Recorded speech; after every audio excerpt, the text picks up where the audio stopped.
two white pills to meditate on right there. It's like the foundation of America. Not our. It is the worst government. That's probably not the worst government, but like the most powerful government that's ever existed. Right. But like the foundation for like the spirit of our country is definitely very liberty inspired and focusing on your individualism and your ability to grow and build your own empire and your own little empire through peaceful means or whatever. Right. You know what I mean? Yeah. And then like technology, like, all the dollar collapses and somebody throws in Bitcoin and, we can like get our systems, to flow. It doesn't have to be some sort of fucking, pre-World War II type scenario where you see this and new Hitler comes out and gets all the knuckleheads riled up or something. Maybe we just replace it with Bitcoins and Amazon drones. What is up, everybody? My name is Kyle Matovcik. I am the host of the In Liberty and Health podcast, where we talk all things liberty, health, and wellness, and beyond. My hope is to encourage and spread the message of liberty and physical and mental well-being.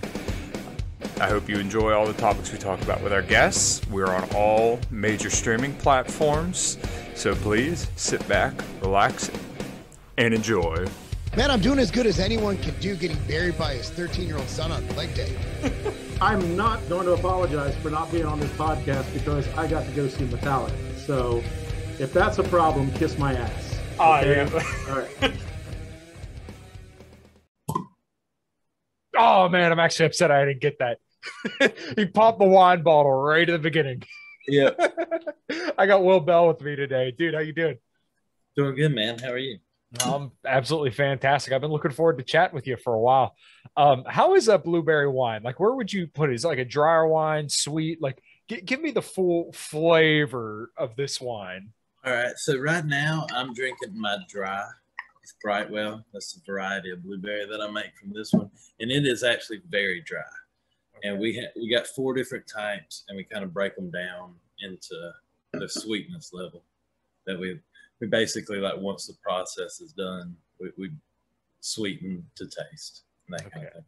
So yeah, right on. So like, what are the 4 flavors, and which one would be your favorite? This one right here, Brightwell. Okay. Scares people off, but I don't know. The more you drink something, you kind of like the sweetness is just kind of like masking the actual taste of the wine. So I've been drinking a lot of this for, like, goodness, since I was a teenager. We've been making it, so it's just abundant, and I just kind of acquire more of that dry taste, just like coffee or anything. You start off sweet, and then the more you drink something, you're on that bitter. Yeah, no, I know how that goes, because I was the same way. I used to drink coffee with a shitload of cream, shitload of sugar, and now I'll drink coffee black. But I mean, I'll still put like artificial sweetener in it, or sucralose, stevia, or something like that, and maybe some cream or something like that. But I can drink it black just as well. And I'm a big whiskey guy too. So. Oh yeah, right on, man. Yeah, yeah, black coffee for me. Dry wines, a little whiskey too. But I'm more stick on the beer and wine level. Whiskey, yeah, I'm old. It puts me down. Yeah, it puts me down, but it still doesn't stop me from going after it some more. My go-to is old fashions. I've kind of like gravitated back to there. Like, every time my fiance and I go out to eat, if they have an old fashioned on the menu, that's normally what I get. Or if they have something like something with whiskey in it that sounds good, I'll go for it. Either that, or and this is gonna sound so funny to people, but it's either like straight whiskey or margaritas and White Claws. There's no in between. I feel you, man. I feel you. Margaritas has been like, that's been a while for me. Really? I left tequila behind a long time ago. Oh, well, you know what? So we went to Ocean City back in actually last month, and I drank probably enough tequila and margaritas to kill a full-grown elephant. And I have no qualms about that. I mean, everywhere we went, it's just like, we're in Ocean City, dude. Let's rock and roll, man. Yeah. Right on, man. Right on. So we're a few minutes in already. We're just shooting the shit about wine. Will, who the hell are you, and why are you the winemaker of like the Liberty movement? So I'm a third generation blueberry farmer. Okay. Been here on my family farm my whole life.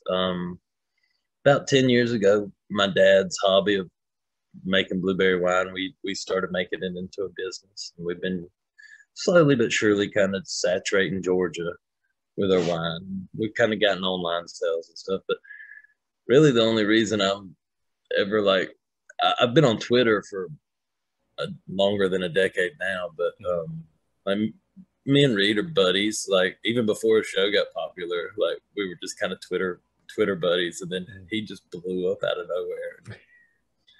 Lets me on his podcast every once in a while, so you know. That's just kind of nice. Well, it seems like everybody likes the wine because I know I've seen them all plug it a bunch. So that's cool. Kind of cool because that's something you and I kind of have in common. So your grandfather was one who kind of started farming blueberries and making wine? My grandfather was like he did all kind of farming.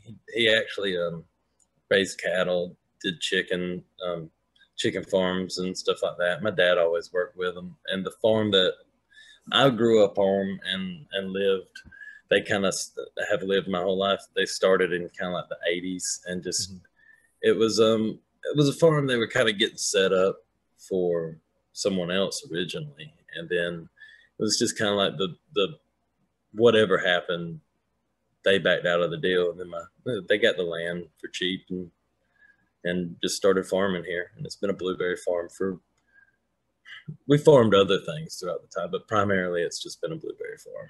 My dad's really more the blueberry farmer and definitely the winemaker that started that tradition. Yeah.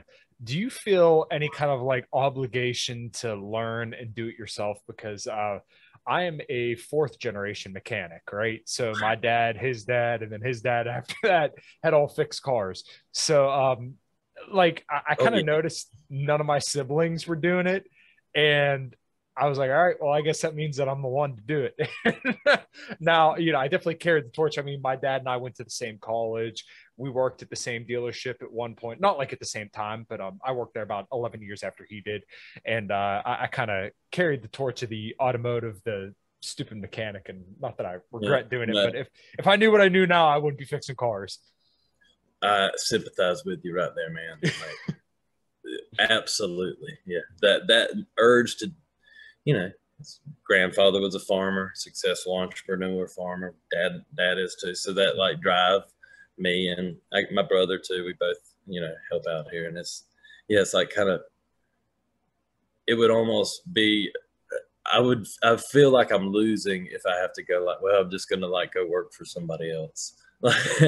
So the stress of the family business is everything, everything people think it is.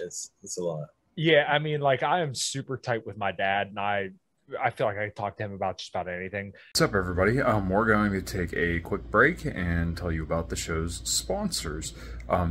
We are brought to you by LMNT electrolytes.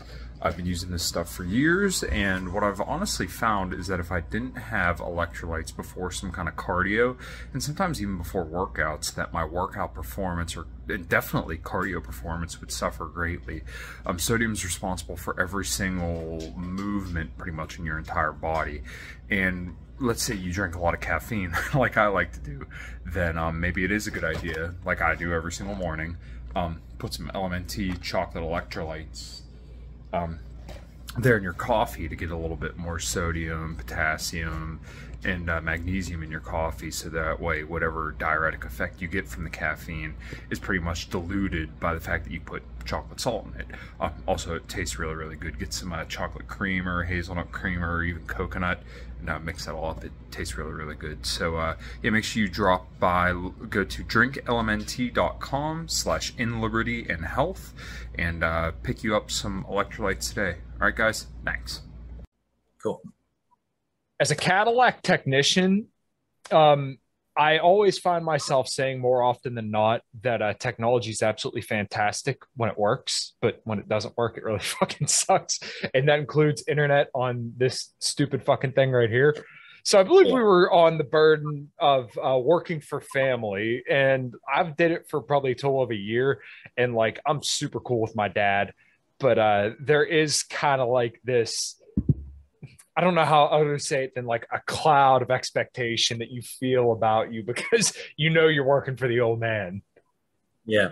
Yeah, like I'm super cool with my folks too and everything. And it's like it's nothing they're doing. It's just that you put it on yourself. But there is that expectation, like I can do this too. Like, but you know, that I'm sure that's, you know, that burden of, you know, feeling it is what drives everybody. Or, you know, that money. It's kind of like you do that, and then I feel like you never quite feel like you're ready to do it until like you do it, as in like in terms of taking over the business. Like you never feel like you're quite ready until just one day it happens, and then you know you're just running it, and then it's good to go. Now I don't know if I'll ever own a shop. The family business may die with me. I don't know, but I just, man, and perhaps you could elaborate on this too, but like seeing the way that people treat business owners, it's like, man, this shit is on you. Like that is the height of responsibility, because if you fuck up, like that is out of your pocket. It's not like you got somebody else to say, well, you're good. You know, hey, everybody fucks up. It's like, no, you fucked up. Oh yeah, for sure. I mean, there's like kind of like I think everybody like in America or whatever, everybody like wants to see people like that they like succeed and everything. And when they go for it, everybody's happy. But there is that feeling that some people are just like, when you are successful in any way, they're just, I don't know, rooting for you to fail or whatever. Spiteful. Yeah. Yeah. We haven't seen none of it in our community. We've been pretty, you know, everybody's been pretty happy to actually see somebody doing something kind of interesting out here. Nice. There's businesses, but like we'll tell everybody like, yeah, there's a winery here in Pierce County, and they're like, really, Pierce County? Like, just there's nothing out here. We're definitely not wine country. You know? Right. So I guess we should pivot to some of the liberty stuff, because I am interested in hearing your thoughts. What kind of got you into libertarianism? And I guess let's start there, and we can work to some of the other stuff, especially in Georgia, because I'm really curious about your thoughts. Right on. So I suppose it was like in between the Ron Paul, both of his runs for president, sometime before the 2012 campaign. Like it was kind of a combination of like seeing the like few times Jon Stewart would pivot to like a funny thing to say about like all the Republicans, and it would be like all these assholes and Ron Paul, and Joe Rogan would talk about Ron Paul like, you know, like he's you know, he's an honest man and all this kind of stuff, and you just started seeing Ron Paul and libertarianism talked about in that time, and then, you know, got slightly involved in just like some local activity to push him during the 2012 election. When that kind of fell through, saw Gary Johnson. I liked Gary Johnson in the debates that I saw him and Ron Paul going at it, but and I voted for Gary, but with election cycles, and you know, it just always was kind of like, I'm libertarian but not very involved. Never really saw the point of it, but I was just going like, hey, I hate Republicans and Democrats so much. Like I am that kind of like, well, now I don't know how I describe myself. We talked before we started here about just kind of like being in the podcast reading philosophy circle of all this stuff. You just kind of like, we're not even just like, we're not level 1 libertarians, which is already a lonely road. We're like, we make other libertarians uncomfortable.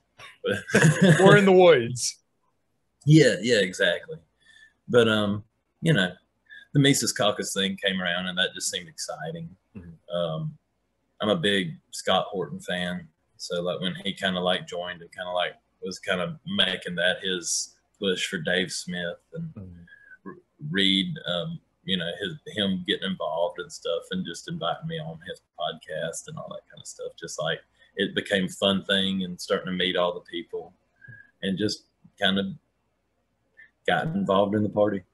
Now, I'm kind of like involved in the state party and doing not too much. I try not to do. Like, I don't want to really get like burned out on this, because I'm really like, I don't know. We'll see. We'll see what the Mises Caucus does and all this kind of.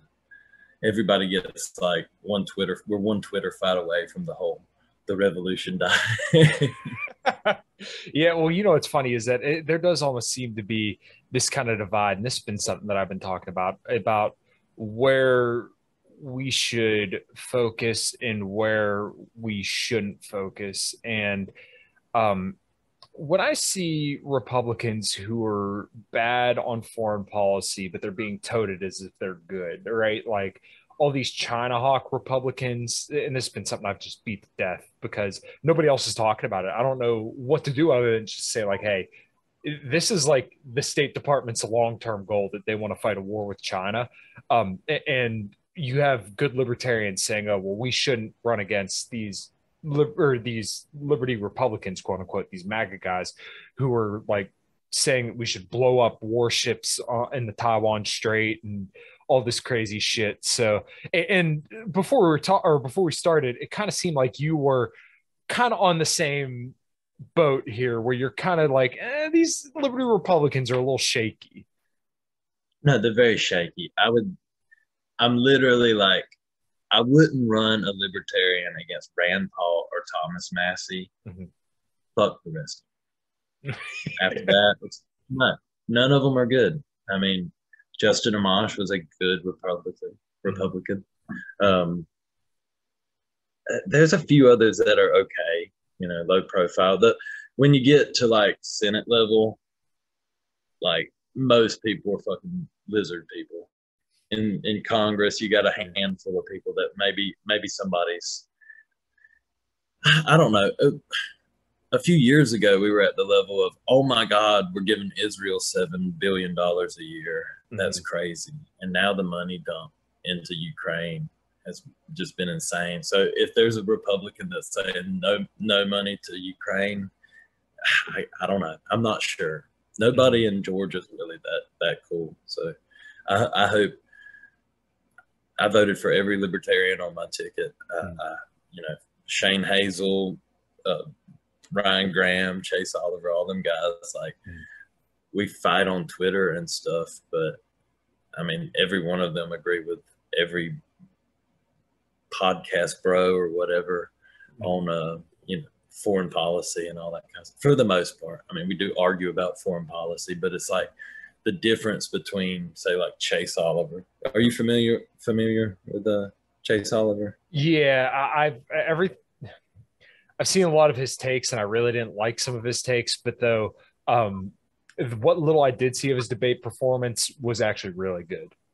Yeah, and that's the thing. Like, everybody, we get in these Twitter spats, and that's kind of like my relationship with Chase. Like, it's for a few years, like I would just be like, on Twitter, like, I don't like this take, and back and forth, but whatever. He's a nice guy when you meet him. And then like he's running against Herschel Walker, who's insane. Like, everybody hates Democrats, but Herschel Walker's insane. So what's the deal with Herschel Walker? Because I just saw everybody talking about him on Twitter one day, and I had no idea who the fuck he was. He's a football player from back in the day. Like, right. Like, I'm not a football guy, but I think he won Heisman. I could be wrong. Mm-hmm.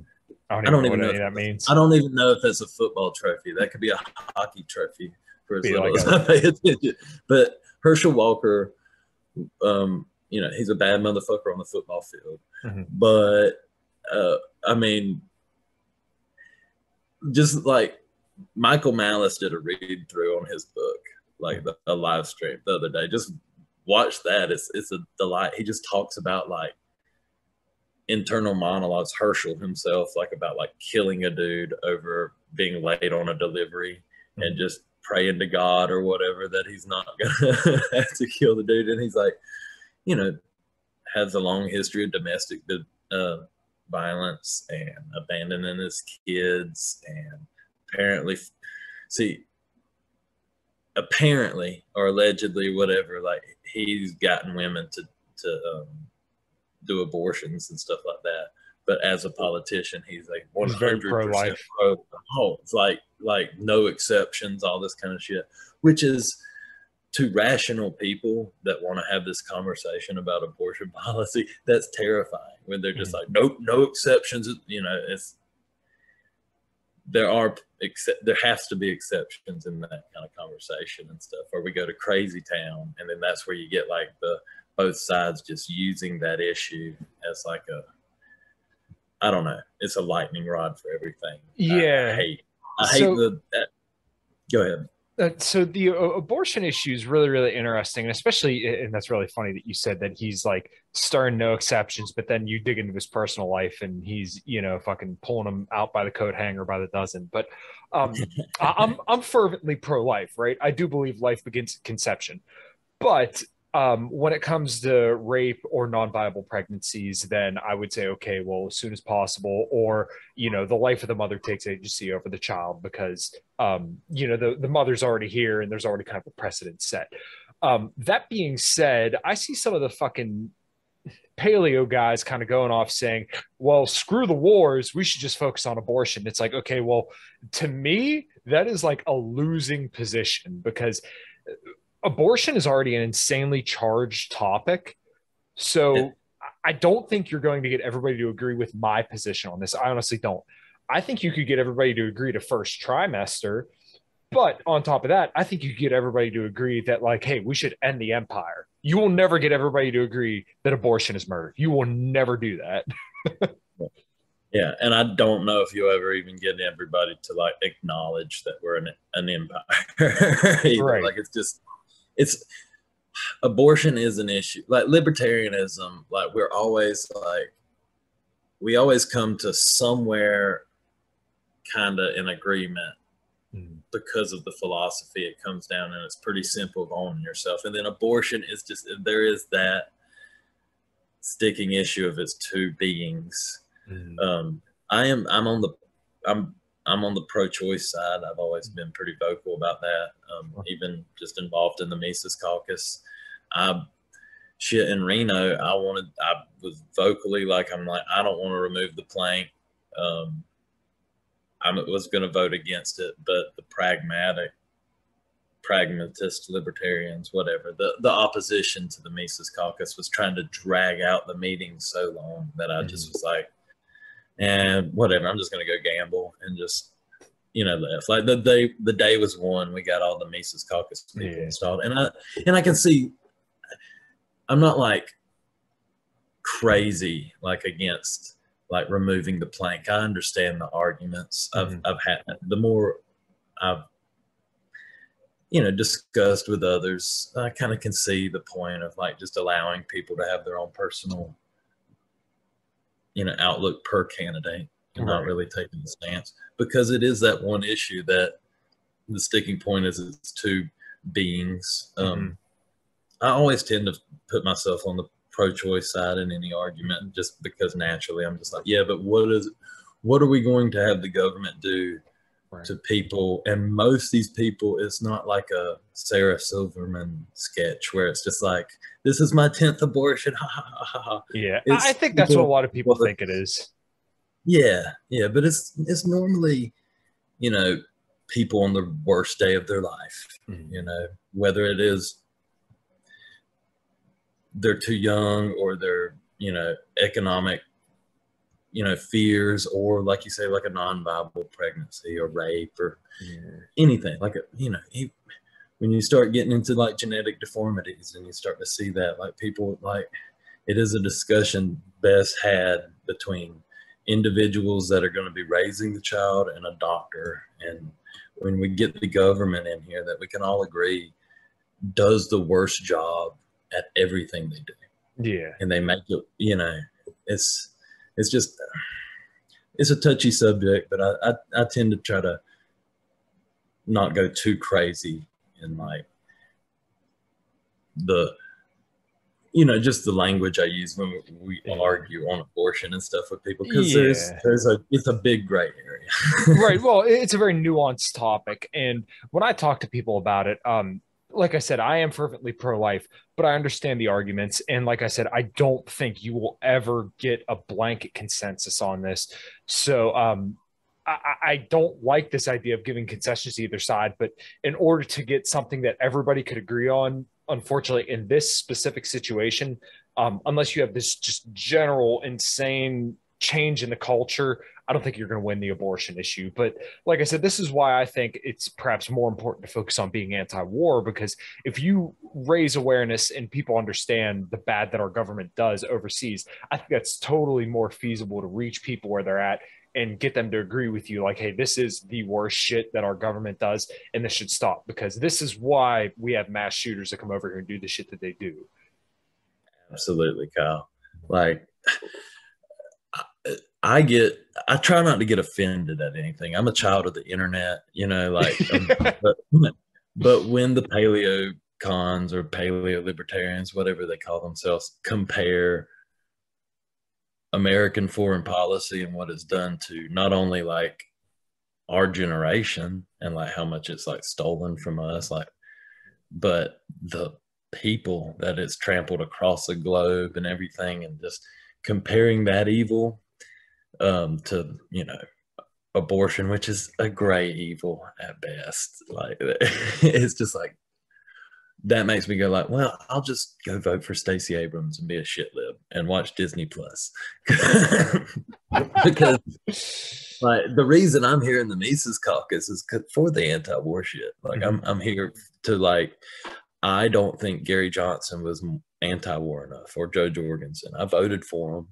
Like, so I was saying, like, yeah, but like, I wanted to, help rally like the anti-war movement into the Libertarian Party, because I think honestly, it's like, we're never going to live in Ancapistan. No.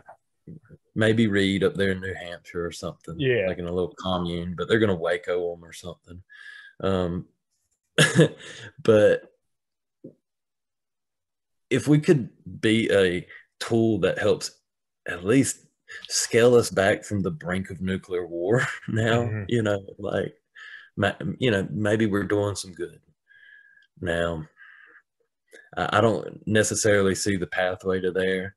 Like, right now, we're kind of like the anti-war movement. I don't understand why people aren't freaking out about Ukraine, like we are. Like, we're like, told you so and everything. We are at the brink of nuclear war for the first time since the Cold War. And that's crazy. It's crazy as hell, like, I don't know. Yeah. And well, this is why okay. No, you can't hug your children with nuclear arms. No. And this is why I kind of do a lot of hand waving about the China stuff, because there's nobody that's good on this issue, and this will be the next big push. I mean, they had those military drills back in August when Nancy Pelosi went, and they keep doing these congressional delegations, and there's nobody, like, not even the MAGA Republicans who are supposed to be anti-war. They're terrible on this issue, and they're in fact saying that Biden's not going hard enough. But meanwhile, they're talking about selling all these arms to Taiwan and just doing all this insane shit. And like, nobody seems to talk about it. And I've even noticed that some leaders in our movement don't seem to be as well informed on it. Like, when our certain leaders go on Tim Pool and he starts doing his usual China hawk talking points, he wasn't sufficiently knowledgeable on said issue to combat that. And not that I think that if given the right knowledge, said person wouldn't combat it, but it's surprising that they aren't aware of this when this is like a huge thing going on in the background. And if this Russia-Ukraine shit settles down, which I don't think it really will, then that's going to be next on the chopping block. And we're going to hear about how everybody's an Asian spy. And, I'm going to be complicit in the CCP. I'm going to be a Xi Jinping worshiper or something like that. Just like we're pushing Putin talking points. Whoever that certain leader is that was on that certain Tim Pool show that did, you know, I agree with you. It was probably like he just didn't have his talking points like ready to fire at him like he does on Yemen and everything. You know, he's great on a lot of stuff. Yeah, he's great on everything else, but that part he dropped the ball. I think he who shall not be named. I don't know why we're dancing around it, but I mean, I'm playing, but he's trying to talk to the right wing, and that's cool. Like talking to the right wing, that's kind of like the mission of the Mises Caucus in a way, of just being able to communicate with right wing people. But it's got to, like, we can't, like, at the very least, not like shake them from their China hawkness or whatever. I'm trying to make a word. But you got to stand firm against when they're being hawkish. Yeah, it's like you talk about like MAGA Republicans and everything, and I kind of see, like, I think it's just like people want to label people MAGA Republicans, whether they want to do it negatively or positively. But really, like, who would you have in mind? Do you have like a particular like active politician? I would refer to like, probably like Blake Masters, Matt Gaetz, Marjorie Taylor Greene. Some of the like actual, like, these guys are good on some stuff. They really are. But this is also the problem with the whole America. Yeah. This is the problem with the whole America First movement, is that now this is just a watered down term that people will put on there to get people to put their signs in their yards, right? America First doesn't mean anything anymore. It's just, you know, a saying for people to think that you're associated with the Trump Republicans, which, okay, I agree with them on some stuff, but it's now become a platitude, right? It's no longer useful. Yeah.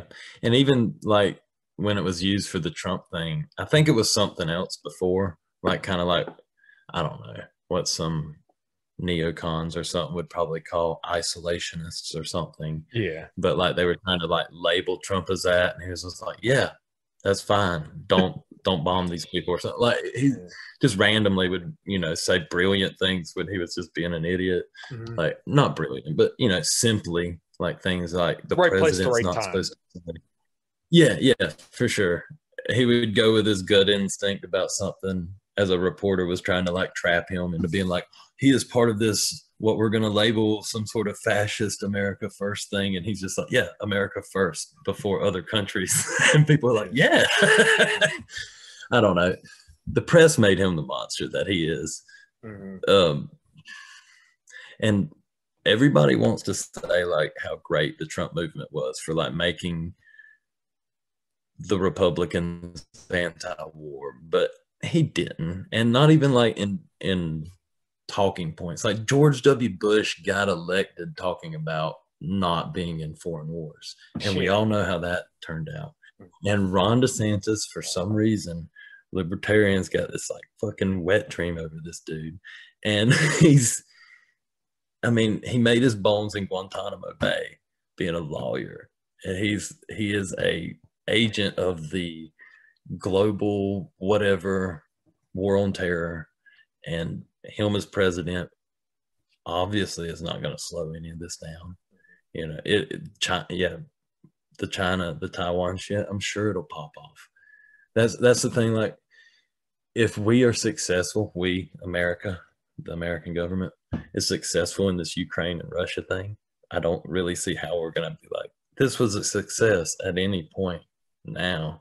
But if we're not defeated, we just roll right into Taiwan for the next thing, and we just keep this global empire shit that's just going to keep, I don't know, I think it'll be the death of the human race, honestly. Like just march to, you know, everybody freaks out about climate change, and the number one contributor to, you know, pollution is the American military. Yep. We all talk about, you know, the financial collapse, or like, you know, not financial collapse, but, you know, inflation and how our money's devalued.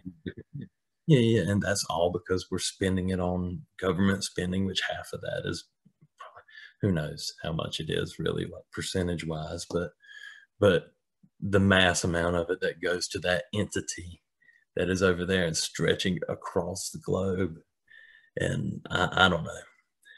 We got to chill it out, you know. Chill out, guys. Yeah, we're good.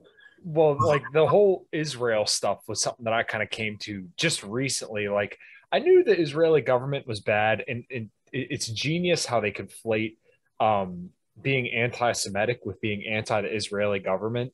And people could say, oh, well, why are you worried about another country? Well, when this other country literally has like speech laws on the books and they dictate, which politician gets billions of dollars in their pocket for their campaign. Yeah, I'm a little worried about that little country over there that actually shapes the way the way we live our lives here in this country. And that's literally what that country does. Yeah, dude. It's wild. Once you start going down that road, it's an uncomfortable road to go down because of how people paint it like being anti-Semitic. First time Reed ever like let me go on his podcast, I was like, okay. I was all nervous. Like I'm not gonna say anything crazy, like my business, everything. But right off the bat, I'm just like, yeah. So Israel, right? It's just we go down that. I don't know. You go down that. You look at a lot of things that's running our government. Just look APAC.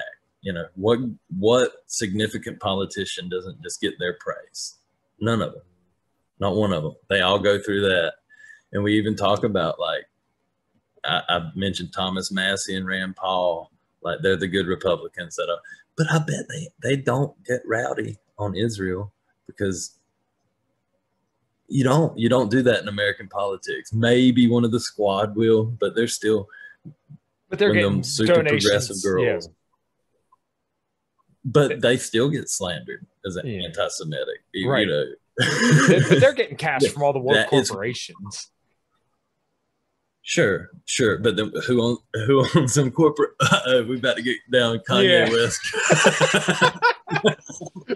Yeah, the Jew. that shit was pretty funny. So yeah, the back to the Shane Hazel campaign.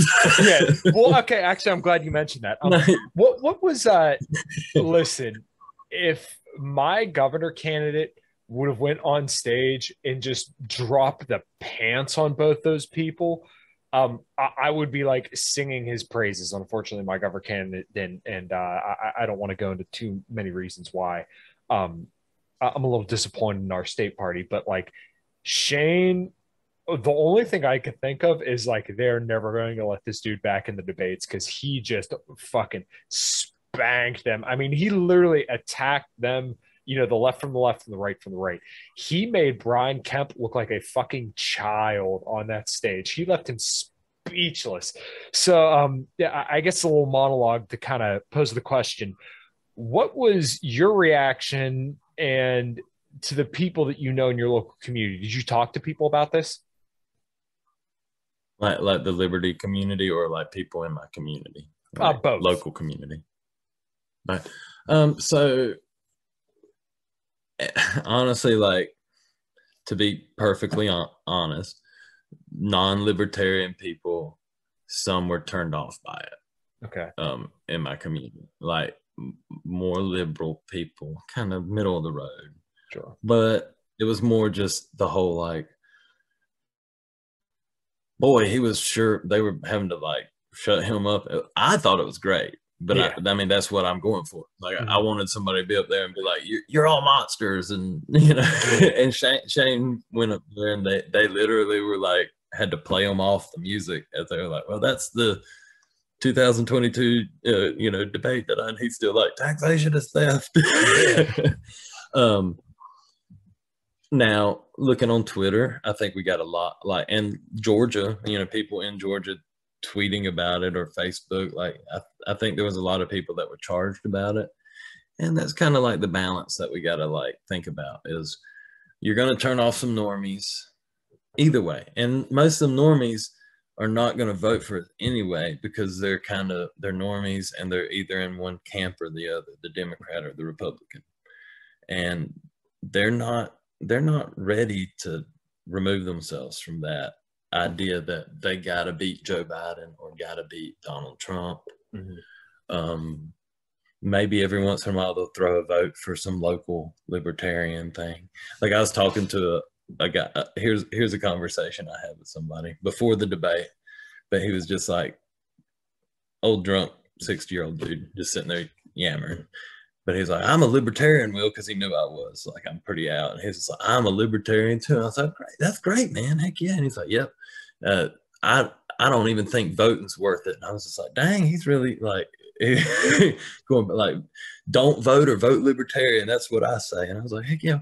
Hey, why don't you check out our the guy we got running for governor, Shane Hazel? He's great. He's a veteran and he talks the talk and everything. And he's pretty boring. He's like, well, immediately his tune changes. Like, well, the governor election is serious though, and we cannot allow Stacey Abrams to take over the governor. And it just immediately, people go back to that. Like, it's a team sport. When you really think about it, Stacey Abrams as governor is going to suck, but she's going to have a Republican legislature to combat. She's not going to be able to push any kind of crazy gun laws or anything. And she'll be more hindered than Brian Kemp is. Brian Kemp right now, there's no pressure on him to legalize marijuana, do any kind of bail reform, any kind of reform to qualified immunity, all that kind of stuff. The things like Georgia needs as far as liberty wins. What's going on, guys? We're going to take a quick break from the show to tell you about these show sponsors and the way that you can support me and this podcast. I'm sponsored by Axe and Sledge. Won't really focus in here, but right here in my hand, I have their The Grind, which is essential amino acids and hydration. Feel free to check it out. This is your mom's sweet peach. They have some awesome flavors and awesome names. They also have multivitamins, fat burners, creatine, beta-alanine, all sorts of different supplements to help you get all jacked and tan and help you become a person more full of liberty and health, as this show is about. So if you want to support me and support this podcast, then feel free to go to axandsledge.com and check out all their great supplements there and use code Matovcik10. That's MATOVCIK10 at checkout for a little discount and to let them know I sent you their way. All right, everybody. Thanks. Now back on to the show. They still throw people in jail for marijuana, and ruin their lives, down here. It ain't no joke. There's a little bit of the Delta 8 stuff or whatever that's legal, but even in some counties where the sheriff don't like that shit, though, they went in and, arrested shops that people set up with the legal Delta 8. It's a gray area, but they just, they bust heads. And so there's a balance to this. We're not always on the Republicans team. I really couldn't give a shit if we have Stacey Abrams be governor or Brian Kemp. They both suck. Brian Kemp did do sign in constitutional carry, so that is one thing. That was good. There's a balance. Maybe he signed in constitutional carry. Maybe he loses. I think he's going to win anyway, honestly. Maybe we do it to a runoff, but I'm pretty sure people are pretty happy with Kemp as far as the traditional independent voters that'll flow in between or whatever. But who knows? It's still a race that could be, anybody's race or whatever. But Stacey Abrams maybe she works with the legislature and we get some kind of marijuana reform or cop reform or something. And this is a libertarian outcome through the process. It's a big country and all these kind of these avenues change depending on what issue you're really looking at, Yeah, that's interesting. And that's something that I actually never hear people talk about. And I was told that I need to condemn Hector Roos's run for governor in Florida as feckless and ineffective because I said, I really don't think it's going to matter. Dude, so many people move to Florida. Do you really think they're moving there and going to vote for Charlie Christ or whatever the hell his name is? You really think they're going to do that and give up, the 2020 they had versus the 2020 that they had wherever else?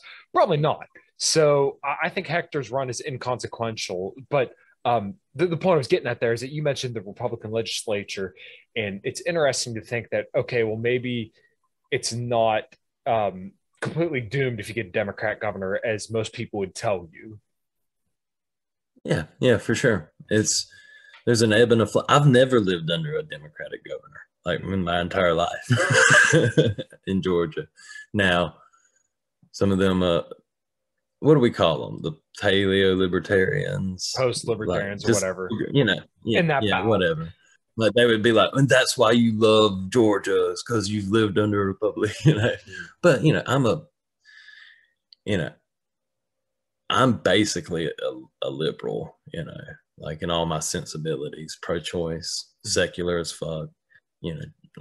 I'm more of a drug libertarian enthusiast than a gun libertarian. Not that, you can, you know what? Never mind. I don't like either of them things, government or whatever.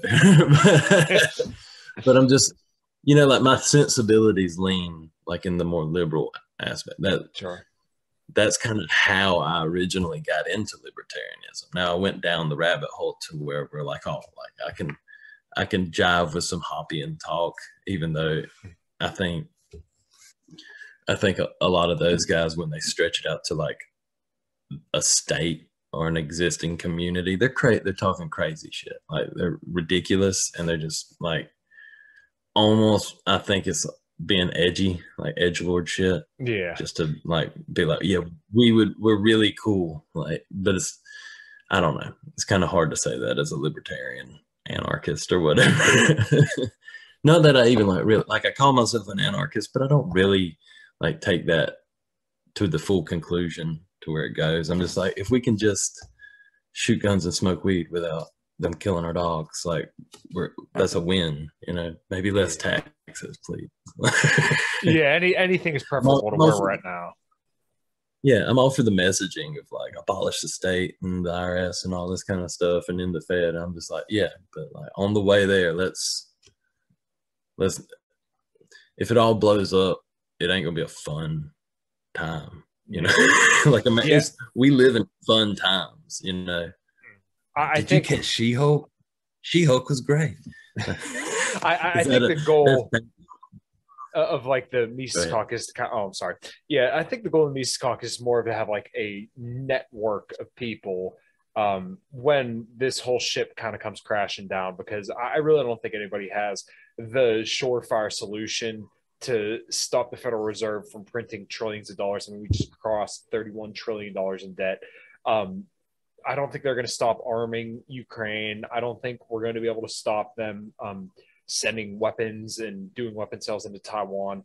So I think what we really kind of have to hope for is that whenever the dollar collapses and civilization in the United States, as we know, kind of shifts over, we hopefully have enough people to kind of rally around and have good communities in different areas. That's kind of the way that I see it. And that's such like a black pilled take, but it's, what I see is the best thing going forward. Yeah. And that's, I see that too, a little bit of that. Like there's a positive in it no matter what direction either the caucus takes or the like the fucking empire, man. They could stretch that death out for 200 years and it ain't our problem at that point. You just got to learn how to like operate your business or your personal life under the rules that we're given. If the fucking government's giving you money for corona, whatever relief, take that shit, like get back as much that you put into the system. Don't sit here and be like, no, well, they take everything we do. You can't do a thing where the government's not taking its cut 10 times over before you originally like, I would like this product or service. And, in that exchange, there are so many cuts from different government entities that it's just kind of like, it's not just the federal government we worry about. It's not just the state governments, or I don't know. I'm kind of like, let's take it issue by issue and not just hope for ultimate collapse, even though like maybe prepare for collapse. Cause I mean, I don't fucking know. If it's a nuclear bomb, we ain't got to worry about it really, but economic, I don't know. They have really built a crazy world for us to live in. Like we're going through like our third economic crash or recession of our lifetimes. Like the war on terror has existed for basically, how old are you? I'll be 28 in 12 days. Yeah, so your entire life, basically. Yeah, and both of our lives. Just all these things, like, I don't know. It's just, I can sympathize with the whole collapsitarian outlook and stuff, but honestly, it's just like it could end tomorrow. It could end, and they could stretch it out well past its time. And we can just take victories where we get them or whatever. I don't know. How do you feel about that? Like, there's some people that are just like, they want the system to get so bad that it falls apart immediately and then we can rebuild. But it's also just like, yeah, but there's a lot of pain on the way there, and I am a fan of the least pain possible. But I think that people should kind of prepare for the worst, but also try to push for the best. So strategic liberty is what I like, where you do have good liberty Republicans. And this definition that I'm laying out here gets pretty nuanced because, as you and I kind of established, you don't run somebody against Thomas Massey or Rand Paul. Are they perfect? No, but are they about as good as you're going to get? Yeah. Don't run anybody against them. But we got to find a way to get politicians to make concessions to their voters, because right now it's basically whoever kowtows to the MIC or big corporations or Israel the most is going to get the big donor money, and then they generally sweep that race. And on a state level, just try to reduce your government as much as possible, but also accept the fact that the life that we've known for our entire lives, by the time we're probably in our 40s, 50s, it may be completely different. Now, I can't say that for sure, but there's a lot of signs pointing that way, and we haven't quite seen double-digit inflation, in like, 40 years, and we're pretty much there right now. So, hyperinflation doesn't happen overnight. I'm sure it starts off kind of like where we're at, and then one day, all of a sudden, your money means nothing.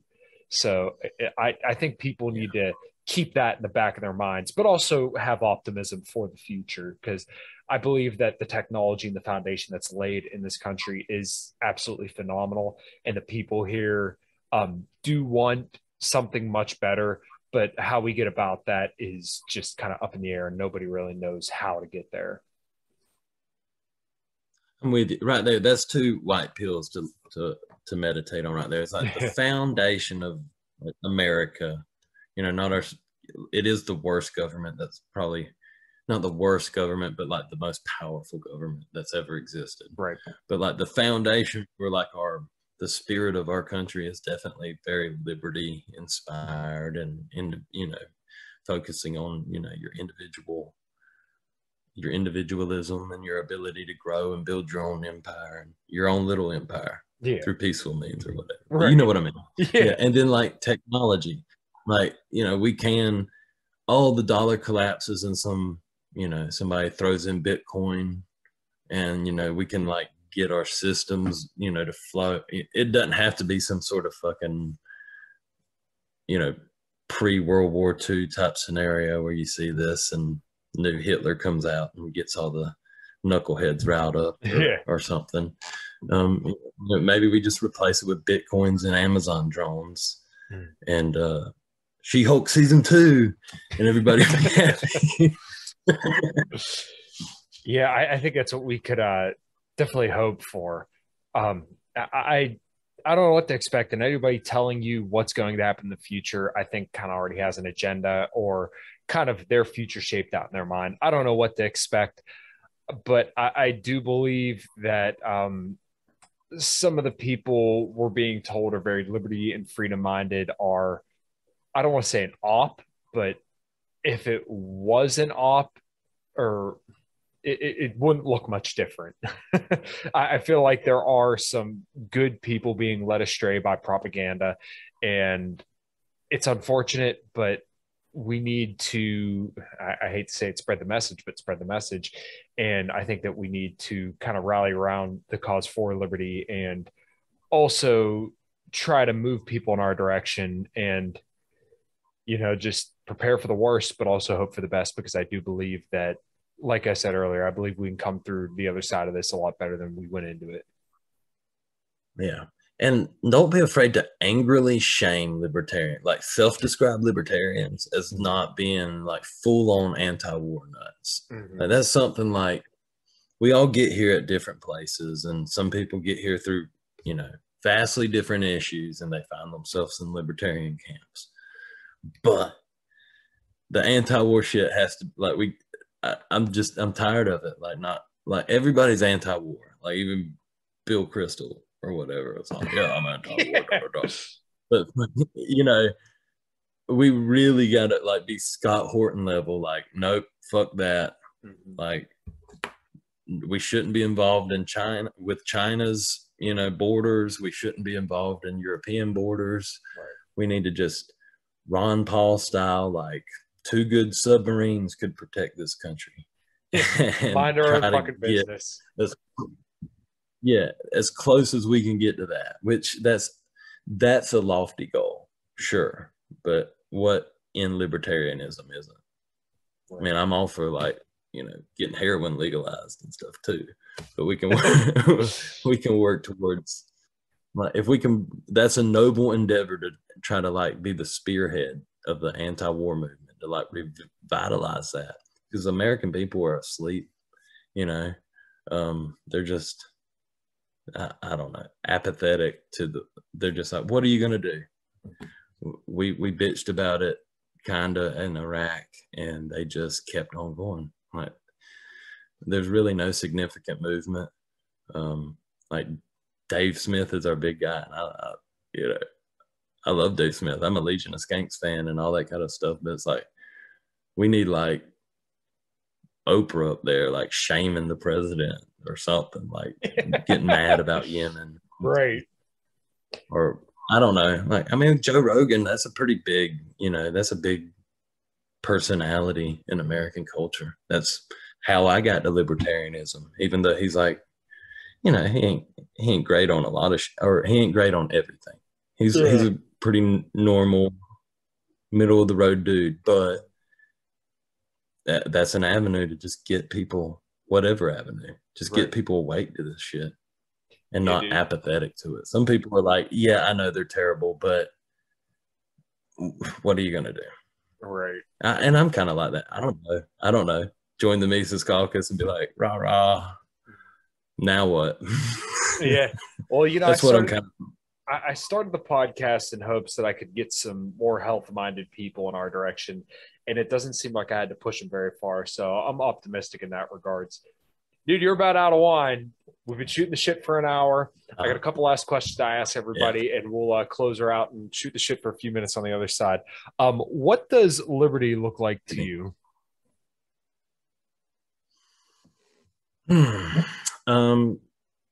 Individualism, you know, like we talk property rights and all that kind of stuff, like everything that like we see there, but just the ability to like live your life how you want to, whatever issue that falls under, and having people not coerce you and into like, you know,